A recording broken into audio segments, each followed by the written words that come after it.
దీపావళి సందర్భంగా హరీష్ అకాడమీ అందిస్తోంది అన్ని ఆన్లైన్ కోర్సులపై భారీ discount offers.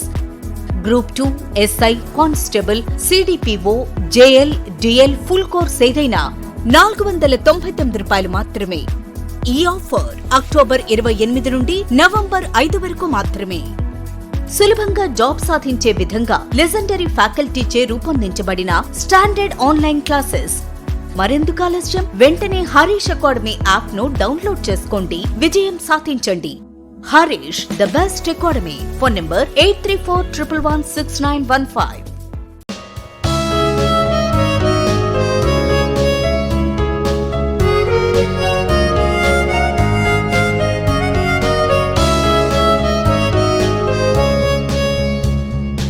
Harish the best academy.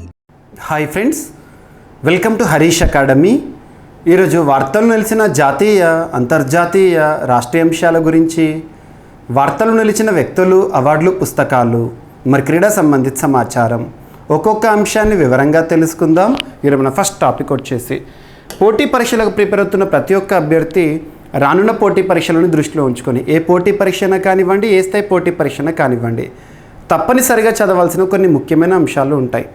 అటువంటి ముఖ్యమైన అంశాలను కనుక ఉదాహరణగా పరిశీలిస్తే ఇటీవల వార్తలు నిలుస్తున్న సూచీలు, వార్తలు నిలుస్తున్న విన్యాసాలు, వార్తలు నిలుస్తున్న IIT సంబంధిత ఇన్నోవేషన్స్ కానివ్వండి, ఇటీవల వార్తలు నిలుస్తున్న ప్రాంతాల్లో ప్లేసెస్ ఇన్ న్యూస్, విపత్తు సంబంధిత అంశాలతో కానివ్వండి, వివాదాస్పదంగా వార్తలు ఇచ్చిన ప్రాంతాలే కానివ్వండి, GI ట్యాగ్స్ సంబంధిత అంశాలు, యునెస్కో సంబంధిత అంశాలు, ఇలా చెప్పుకుంటూ పోతే అరౌండ్ ఒక 25 to 30 టైప్స్ ఆఫ్ టాపిక్స్ ఏవైతే ఉంటాయో రెగ్యులర్గా రిపీటెడ్గా వార్తలు నిలుస్తున్నాయి. వాటిని గుర్తించండి అభ్యర్థులు, ఎగ్జామినేషన్ పాయింట్ ఆఫ్ వ్యూలో గుర్తుపెట్టుకోండి. ఇక్కడ అబ్జర్వ్ చేస్తే అలాంటి ఒక టాపిక్ వార్తలు నిలిచిన ప్రాంతం. ఇక్కడ విపత్తు సంబంధిత అంశంతో వార్తలు ఇచ్చిన ప్రాంతం అని చెప్పొచ్చు. ఇటీవల తరచూ ఏదో ఒక అగ్నిపర్వతం బద్దలవుతూ ఇండోనేషియా దేశం వార్తల్లోకి వస్తుంది. లాస్ట్ మనం అబ్జర్వ్ చేస్తే ఒక 1 week బ్యాక్ మౌంట్ మెరాపి అగ్నిపర్వతం బద్దలవడం గురించి చూసాము. ఇక్కడ ఇండోనేషియాలోని మరొక అగ్నిపర్వతం ఇటీవల సమస్యాత్మకంగా మారి వార్తల్లోకి వచ్చింది. చుట్టుపక్కల ప్రాంతాలు మొత్తం కూడా దుమ్ము ధూళి కణాలతో ఇక్కడ చాలా ప్రమాదకర పరిస్థితిలో ఉన్నాయి. ఇక్కడ ఆ పేలిన అగ్నిపర్వతం ఏదైతే ఉంటుందో దాని పేరు మనం చూడాల్సి ఉంటుంది. లెవటోబి లకీ లకీ. ఇటీవల వార్తల్లోకి వచ్చిన లెవటోబి లకీ లకీ అనే అగ్నిపర్వతం ఎక్కడ ఉంది, ఎక్కడ బద్దలవుతూ వార్తల్లోకి వచ్చిందంటే ఇండోనేషియా. మనందరికీ తెలుసు ఇండోనేషియా అనగానే తరచూ ఏదో ఒక విపత్తు. ఇండోనేషియా అనేది పసిఫిక్ రింగ్ ఆఫ్ ఫైర్ ఈ ప్రాంతంలోని ఒక కంట్రీ అని చెప్పొచ్చు. అక్కడ ఎక్కువగా భూకంపాలు కానివ్వండి, అగ్నిపర్వతాల విస్ఫోటనం సంభవించడం కానీ మనం చూస్తూ ఉంటాము. గతంలో mount Merapi, mount Sinabung, mount Toba ఇటువంటి అగ్నిపర్వతాలతో ఇండోనేషియా వార్తలోకి వచ్చింది. ఈరోజు లెవటోబి లకీ లకీ అగ్నిపర్వతం బద్దలవుతూ వార్తల్లోకి రావడం జరిగింది. సెకండ్ వచ్చేసి లడఖ్. లడఖ్ కేంద్రపాలిత ప్రాంతంలో ISRO, Indian Space Research Organisation, భారతదేశానికి సంబంధించి అంతరిక్ష పరిశోధనలు చేసే అత్యున్నత సంస్థ. ఇస్రో ఒక అనలాగ్ మిషన్ని ఏర్పాటు చేయడం జరిగింది. ఇక్కడ అబ్జర్వ్ చేస్తే ఎవరి సహకారంతో ఈ అనలాగ్ మిషన్ అనేది ఏర్పాటైంది అండ్ ఈ అనలాగ్ మిషన్ యొక్క ఉద్దేశం ఏంటి, ఈ పాయింట్స్ పైన ఫోకస్ చేస్తే సరిపోతుంది. ఇస్రో తొలి అనలాగ్ స్పేస్ మిషన్ను లదాఖ్లోని లేలో ప్రారంభించింది. Human space flight centre, Akash space studio, Ladakh విశ్వవిద్యాలయం, IIT Bombay, Ladakh autonomous hill development council సహకారంతో ఈ మిషన్ని ఇస్రో చేపట్టింది. ఈ మిషన్లో భాగంగా ఇస్రో ఓ స్పేస్ను సృష్టించింది. గుర్తుంచుకోండి, ఎగ్జామినేషన్ పాయింట్ ఆఫ్ వ్యూ అడగవచ్చు. అత్యంత తీవ్రమైన వాతావరణ పరిస్థితుల్లో అంతరిక్ష యాత్రకు సంబంధించి చేపట్టే ఫీల్డ్ టెస్ట్లను అనలాగ్ మిషన్ అని అంటారు. అనలాగ్ మిషన్ అంటే ఏంటని అడుగుతారు. గుర్తుంచుకోండి, అత్యంత తీవ్రమైన వాతావరణ పరిస్థితుల్లో అంతరిక్ష యాత్రకు సంబంధించి చేపట్టే ఫీల్డ్ టెస్టులు ఉంటాయి కదా, వాటిని అనలాగ్ మిషన్ అంటారు. ఇందులో ప్రభుత్వ ఏజెన్సీలు, విద్యా సంస్థలు, పరిశ్రమలు కలిసి పనిచేసి తమ అంతరిక్ష యాత్రకు సన్నద్ధను విశ్లేషిస్తాయి. గుర్తుపెట్టుకోండి, అడగవచ్చు. సైన్స్ అండ్ టెక్నాలజీలో అది ఇంపార్టెంట్ పాయింట్. ఇటీవల యునెస్కోకి సంబంధించి, యునెస్కో తరచూ వార్తల్లోకి వస్తూ ఉంటుంది. యునెస్కోకి సంబంధించి ఈసారి కమింగ్ కాంపిటేటివ్ ఎగ్జామినేషన్లో క్వశ్చన్ లేకుండా క్వశ్చన్ పేపర్ అంటూ ఉండదు. ఈ వాస్తవాన్ని గ్రహించండి. రీసెంట్గా జూలై మంత్ ఎండింగ్లో భారత్ వేదికగా UNESCO world heritage committee meeting అనేది ఒకటి జరిగింది. ఆ సమావేశంలో భారతదేశంలోని చరాయిదియో మైదమ్స్ అంటాం మనము సమాధులు, అస్సాం రాష్ట్ర సంస్కృతిలో భాగమైన చరిత్రలో భాగమైన సమాధులు ఏవైతే ఉంటాయో వరల్డ్ హెరిటేజ్ సైట్స్గా గుర్తింపు పొందినాయి.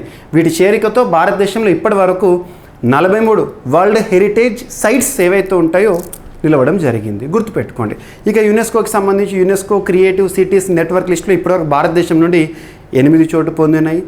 నెక్స్ట్ వచ్చేసి యునెస్కో ఇంటాంజిబుల్ కల్చరల్ హెరిటేజ్ లిస్టులో భారతదేశం నుండి ఇప్పటివరకు 15 చోటు పొందినాయి. చివరిగా గర్బా డ్యాన్స్ గుజరాత్ సంబంధించి అవన్నీ మనం చూసాము. సో ఇక్కడ అబ్జర్వ్ చేస్తే యునెస్కో యొక్క హెడ్ క్వార్టర్ వచ్చేసి United Nations Educational Scientific Cultural Organisation. Head quarter వచ్చేసి ప్యారిస్ ఫ్రాన్స్ కేంద్రంగా పనిచేస్తుంది. సో ఇక్కడ అబ్జర్వ్ చేస్తే యునెస్కో ఇటీవల విడుదల చేసిన కొన్ని గణాంకాలు. ఐక్యరాజ్య సమితికి చెందిన యునెస్కో ప్రపంచంలో గుర్తించిన మొత్తం వారసత్వ ప్రదేశాలు ఇప్పటి వరకు వాళ్ళు హెరిటేజ్ సైట్ అంటే కదా అవి ఎన్నట అంటే 1223. అందులో 950కి పైగా సాంస్కృతిక పరమైనవి ఉన్నాయంట. మొత్తం ప్రదేశాల్లో సుమారు 47% ఐరోపా, ఉత్తర అమెరికాలోనే ఉన్నాయి. మన దేశంలో మొత్తం 43, అమెరికాలో 26 ఉన్నాయంట. వరల్డ్ హెరిటేజ్ సైట్లో అత్యధికంగా ఉన్న టాప్ 10 దేశాలు కనుక పరిశీలిస్తే ఇటలీలో 60, చైనాలో 59, జర్మనీలో 54, ఫ్రాన్స్లో 53, స్పెయిన్లో 50, భారత్లో 43, మెక్సికోలో 35, యూకే అండ్ నార్త్ ఐర్లాండ్లో 35, రష్యాలో 32, ఇరాన్లో 28. గుర్తుంచుకోండి. సో అడగవచ్చు భారతదేశంలో ఎన్ని అంటే ఇప్పటికి 43rd చరాయిదియో మైదమ్స్ అస్సాం రాష్ట్ర సంస్కృతిలో భాగమైన సేమ్ ఈజిప్ట్లో సమాధులు పిరమిడ్లు ఎలా ఫేమస్ మన అస్సాం రాష్ట్రానికి సంబంధించి ఇవి ఫేమస్ చరాయిదియో. సో అంతరిక్షము ఆదాయ వనరే. సో స్పేస్ ఎకానమీ అంటాము. సో స్పేస్ ఎకానమీలో ప్రైవేట్ పార్టిసిపేషన్ పెరుగుతోంది. అందుకోసం భారతదేశం కూడా 2020 సంవత్సరం నుండి ఇన్స్పేస్ని ఇనిషియేట్ చేసింది. ఇన్స్పేస్ ఎగ్జామినేషన్లో ఇన్స్పేస్ యాక్రోనిమ్ ఏంటి అంటారు, ఫుల్ ఫామ్ ఏంటి అంటారు? Indian National Space Promotion and Authorisation Centre. అంతరిక్ష రంగంలో ప్రైవేట్ స్టార్టప్స్ పాత్రను కూడా పెంచడానికి ప్రోత్సహించడానికి ఇస్రో సహకారంతో భారత ప్రభుత్వం ఇన్స్పేస్ని ప్రారంభించింది. అందుకే మనము స్కై రూట్ ఏరోస్పేస్ సాధిస్తున్న ఘనతల గురించి కానివ్వండి ఇవన్నీ వార్తలు చూస్తున్నాము. సో ఇక్కడ అబ్జర్వ్ చేస్తే అంతరిక్షానికి సంబంధించి 2023లో స్పేస్ ఎకానమీ వచ్చేసి అంతరిక్ష వాణిజ్యం వచ్చేసి $630 బిలియన్ అంట. 2035 నాటికి స్పేస్ ఎకానమీ అంచనా $1.8 ట్రిలియన్. ఇస్రో స్పేస్ మిషన్స్ వచ్చేసి 2023-24 సంవత్సరంలో 15, 2024-25లో 22.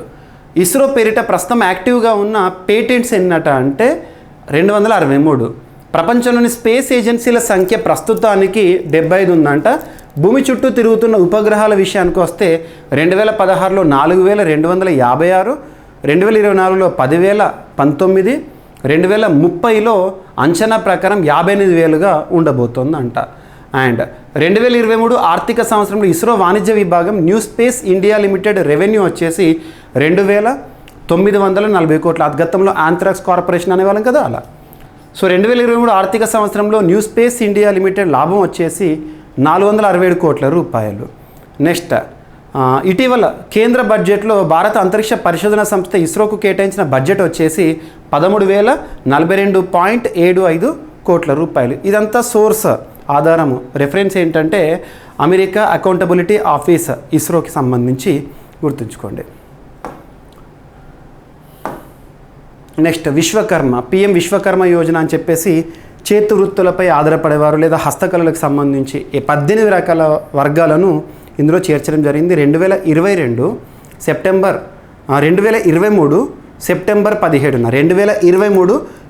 17న PM విశ్వకర్మ యోజనని భారత ప్రభుత్వం ప్రారంభించడం జరిగింది.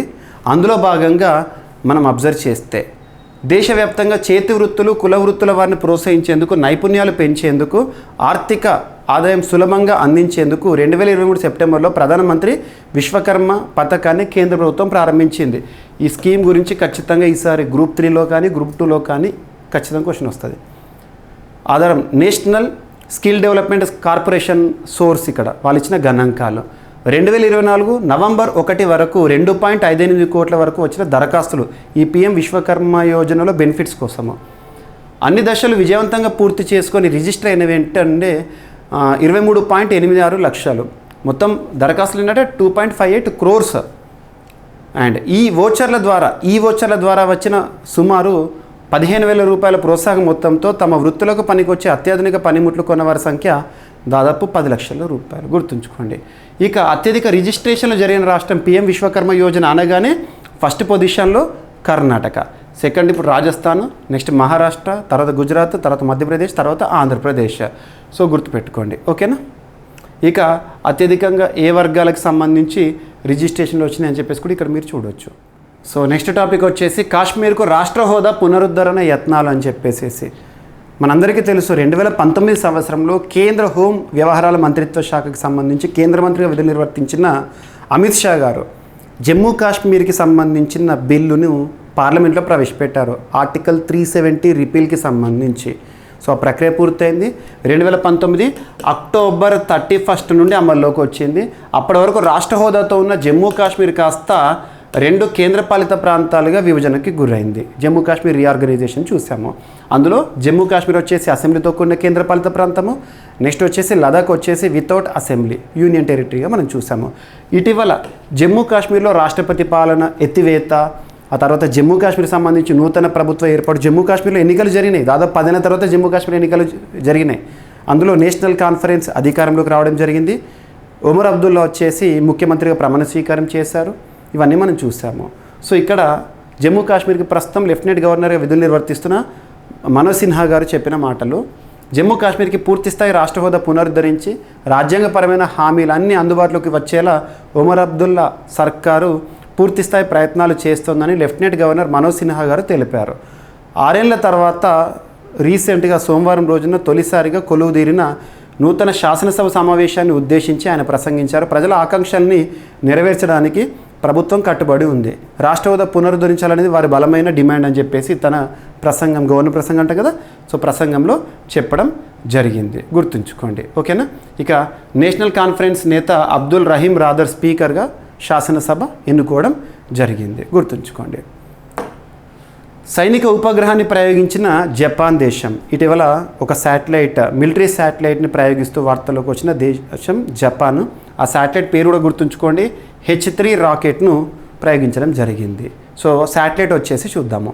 కమ్యూనికేషన్లను వేగంగా సాగించడానికి సైనిక కార్యక్రమం ఉపయోగించడానికి జపాన్ సోమవారం ఒక ఉపగ్రహాన్ని విజయవంతంగా ప్రయోగించింది. కొత్తగా రూపొందించిన H3 రాకెట్ని ఇందుకోసం ఉపయోగించింది. తనేగాషిమా అంతరిక్ష కేంద్రం నుంచి ఈ ప్రయోగం జరిగింది. గుర్తుంచుకోండి. ఓకేనా. ఈ నేపథ్యంలో మిలిటరీ సామర్థ్యాన్ని పెంచుకోవాలని జపాన్ ప్రభుత్వము నిర్ణయించడం జరిగింది. గుర్తుంచుకోండి. ఓకేనా.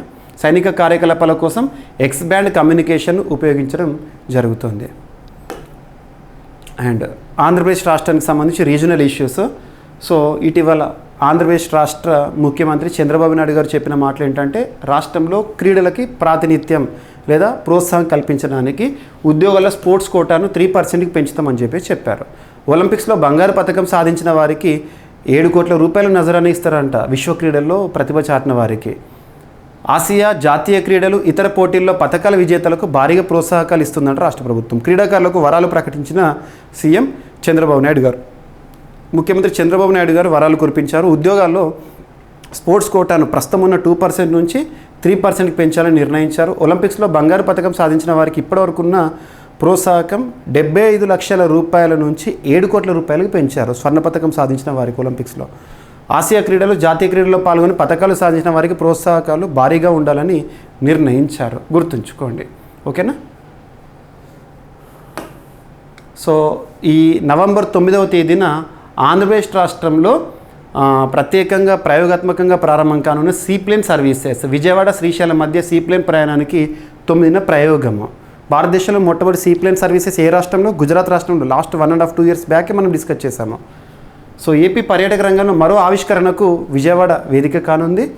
ఈ నెల 9న పున్నమి ఘాట్లో విజయవాడ నుంచి శ్రీశైలం మధ్య సీప్లేన్ ప్రయోగానికి శ్రీకారం చుట్టనున్నారు. డి హవిల్యాండ్ ఎయిర్క్రాఫ్ట్ సంస్థ రూపొందించిన 14 సీట్ల సీప్లేన్ను ఏపీ ముఖ్యమంత్రి చంద్రబాబు నాయుడు గారు ప్రారంభిస్తారంట. విజయవాడ, శ్రీశైలం, విజయవాడ మధ్య సీప్లేన్ నడిపేందుకు అనుకూలతలపై నిర్వహించే ఈ ప్రయోగం విజయవంతమైతే రాబోయే రోజుల్లో రెగ్యులర్ సర్వీస్ను ప్రారంభించాలని అనుకుంటున్నారు. గుర్తుంచుకోండి. సో సీప్లేన్ సర్వీసెస్ వాటర్ పైన ఫాస్ట్గా టేకాఫ్ తీసేసుకొని గాల్లో ఎగిరే విమానం అని చెప్పొచ్చు. సో క్రీడలకు సంబంధించి టీమిండియాకి సంబంధించి చాలా తక్కువ మ్యాచ్లే ఆడాడు. బట్ నైపుణ్యం ఆటగాడు వృద్ధిమాన్ సాహా ఇటీవల క్రీడకు వీడుకోలు పలుకుతూ వార్తల్లోకి వచ్చారు. ఆటకు రిటైర్మెంట్ ప్రకటించిన వికెట్ కీపర్ వృద్ధిమాన్ సాహా. భారత క్రికెట్ అత్యుత్తమ వికెట్ కీపర్లో ఒకటిగా గుర్తింపు తెచ్చుకున్న వృద్ధిమాన్ సాహా గుర్తుంచుకోండి. ఇక Brazilian grand prix formula 1 race ఛాంపియన్షిప్లో విజేతగా మరొకసారి మ్యాక్స్ వెర్స్టాపెన్ వార్తల్లోకి వచ్చారు. Red Bull driver. ఓకేనా. సో మ్యాక్స్ వెర్స్టాపెన్ జోరు మీద ఉన్నాడు. ఈ రెడ్ బుల్ డ్రైవర్ మరో టైటిల్ని ఖాతాలో వేసుకున్నాడు. బ్రెజిలియన్ గ్రాండ్ ప్రీలో విజేత ఎవరు గుర్తుంచుకోండి. సో ఈరోజు వార్తలు నిలిచిన అంశాలు మరొకసారి చూస్తే లెవటోబీ లకీ అనే ఒక అగ్నిపర్వతం బద్దలవుతూ వార్తల్లోకి వచ్చింది. ఇండోనేషియాలో యాక్టివ్ వాల్కనో. అండ్ లడఖ్లో ఇస్రో అనలాగ్ మిషన్ని ప్రారంభించింది. ఎవరి సహకారంతో అని అడగొచ్చు. నెక్స్ట్ సాంస్కృతిక వారసత్వం విషయంలో టాప్లో ఉన్న దేశాలేంటి, యునెస్కో చెప్పిన అఫీషియల్ సోర్స్. సో అంతరిక్షము ఆదాయ వనరు అని చెప్పేసి స్పేస్ ఎకానమీకి సంబంధించిన గణాంకాలు. నెక్స్ట్ పిఎం విశ్వకర్మ యోజన ప్రోగ్రామ్కి సంబంధించి వచ్చిన రిజిస్ట్రేషన్లో టాప్ పొజిషన్లో కర్ణాటక. సో కాశ్మీర్కు రాష్ట్ర హోదా పునరుద్ధరణ విషయంలో లెఫ్టినెంట్ గవర్నర్ మనోజ్ సిన్హా గారు చెప్పిన ప్రసంగము. సైనిక ఉపగ్రహాన్ని ప్రయోగించిన జపాన్. ఆ రాకెట్ వచ్చేసి H3 రాకెట్. ఉద్యోగాల స్పోర్ట్స్ కోటా మరియు రాష్ట్రంలో స్పోర్ట్స్కి ఇంపార్టెన్స్ ఇవ్వడం విషయంలో ముఖ్యమంత్రి చంద్రబాబు నాయుడు గారు చెప్పిన మాటలు. సో జలమార్గంలో సీప్లేన్ సర్వీసెస్ అని చెప్పేసి నవంబర్ 9న ప్రారంభం కానున్న ప్రయోగం. వృద్ధిమాన్ సాహా అంతర్జాతీయ క్రికెట్కు వీడ్కోలు పలుకుతూ వార్తల్లోకి వచ్చాడు. బ్రెజిలియన్ గ్రాండ్ ప్రీ విజేత మ్యాక్స్ వెర్స్టాపెన్. సో ఇవి ఫ్రెండ్స్ ఈరోజు వార్తలు నిలిచిన అంశాలు. మిస్లేనియస్ అంశాలు ఏమైనా మిగిలిపోతే రేపటి క్లాస్లో జోడించి మరొకసారి నేర్చుకుందాం. రేపు కలుద్దాం. Thank you.